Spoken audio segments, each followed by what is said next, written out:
17 September માનનીય આપણા દેશના વડાપ્રધાન શ્રી નરેન્દ્રભાઈ મોદીનો જન્મદિવસ છે। ત્યારે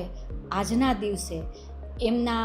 દિવ્યાંગો માટેના એમને પોતાના કાર્યકાળ દરમિયાન ખૂબ કામ કર્યા છે, ખૂબ અલગ અલગ કાર્ય કર્યા છે। પણ હું આજે વાત કરવા જઈ રહી છું કે દિવ્યાંગો માટે એમણે શું કર્યું અને દિવ્યાંગો માટે આજે રાજકોટમાં નહીં પણ પૂરા ભારતમાં માનનીય દેશના વડાપ્રધાન નરેન્દ્ર મોદી સાહેબ માટે તમામ દિવ્યાંગજનોથી લઈ દિવ્યાંગજનો સાથે જોડાયેલી દરેક વ્યક્તિ, એના માતા પિતા, સંસ્થાઓ, પરિવાર દરેક આજે એમને હાર્દિક શુભકામના પાઠવે છે। એનું એકમાત્ર કારણો ગણાવવા જઈએ તો ઘણા બધા છે, પણ એમણે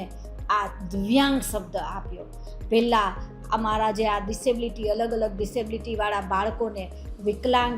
ફિઝિકલ હેન્ડીકેપ હોય તો એમને લૂલા, લંગડા, બહેરા, મૂંગા આવા અલગ અલગ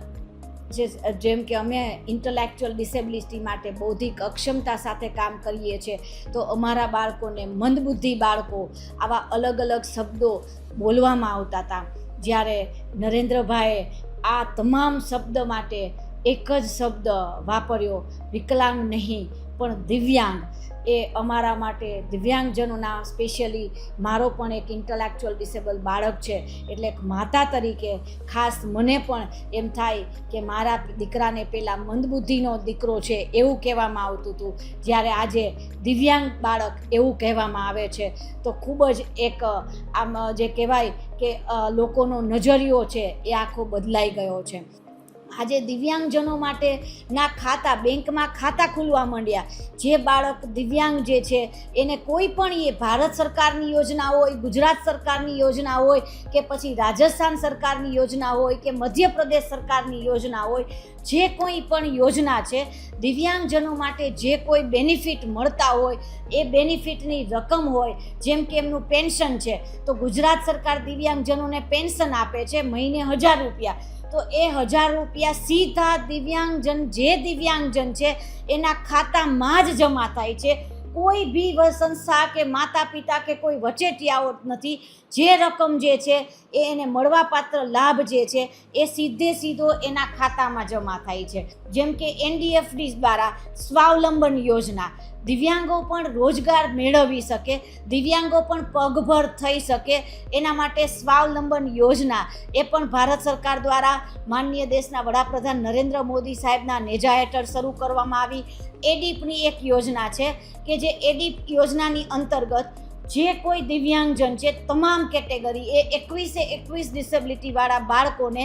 દિવ્યાંગજનને બાળકો એટલે કે એડલ્ટ બી આવી જાય છે અને બાળકો બી આવી જાય છે, એમને એડીપ યોજના અંતર્ગત વિઝ્યુઅલ ઇમ્પેર્ડ છે તો એમને સ્માર્ટફોન આપવામાં આવે છે, એમને સ્માર્ટ જે ચાલવા માટે સ્માર્ટ છડી જે કહેવાય છે એ પણ એને મળે છે, સ્ટિક જે છે એ પણ એમને મળે છે, હેરિંગ ઇમ્પેર્ડ છે તો એમને હેરિંગ એડ મળે છે।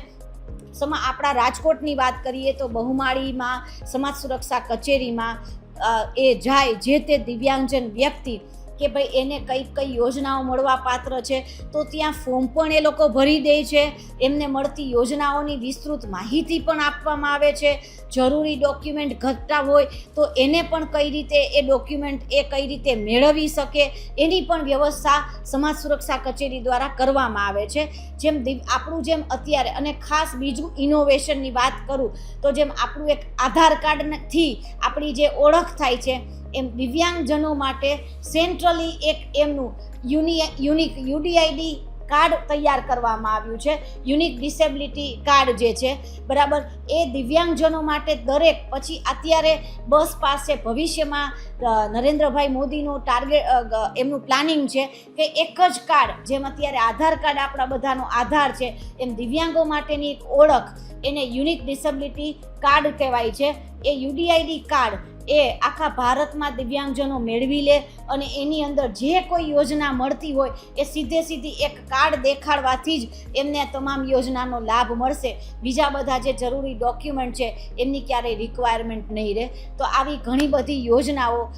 ભારત સરકાર દ્વારા, ગુજરાત સરકાર દ્વારા ખુલ્લી મૂકવામાં આવી છે। તો નરેન્દ્રભાઈ મોદી સાહેબને એમના જન્મદિવસના નિમિત્તે હું એક દિવ્યાંગ બાળકની માતા તરીકે એક દિવ્યાંગ બાળકોની સંસ્થા ચલાવું છું, તો તમામ દિવ્યાંગોના દિવ્યાંગો વતી તમામ દિવ્યાંગોના માતા પિતા વતી આજના દિવસે એમને હાર્દિક શુભકામનાઓ આપું છું